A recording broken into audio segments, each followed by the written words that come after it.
Hey hi everyone, welcome back to our another mini blog. দিনটি ছিল মঙ্গলবার, আর মঙ্গলবার দিন আমাদের এখানে শীতলা মায়ের পুজো ছিল।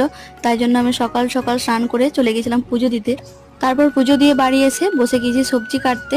তারপর বলো, এখনো কার কার বাড়িতে সজনে ডাঁটা রান্না শেষ হয়নি? আমাদের বাড়িতে কিন্তু এখনো সজনে ডাঁটা দিয়ে রান্নার পর্বও শেষ হয়নি। খেতে কিন্তু বেশ ভালো লাগে, মন্দ লাগে না।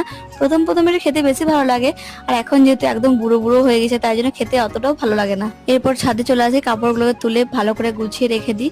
দিন দুপুরে খাওয়া দাওয়া করে এখন রুমে চলে আসি। আর সন্ধ্যাবেলা একটু মার্কেটে গিয়েছিলাম, আর আজকে দেখো কাকে নিয়ে এসেছি আমাদের সঙ্গে।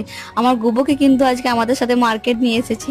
তারপর দেখলাম একটা মাঠের মধ্যে জামা কাপড়ের সেল দিচ্ছিল, তো এখানে একটু দেখলাম, বাট কিছু পছন্দ নেই, তাই জন্য ঘুরে পালিয়ে এসেছি।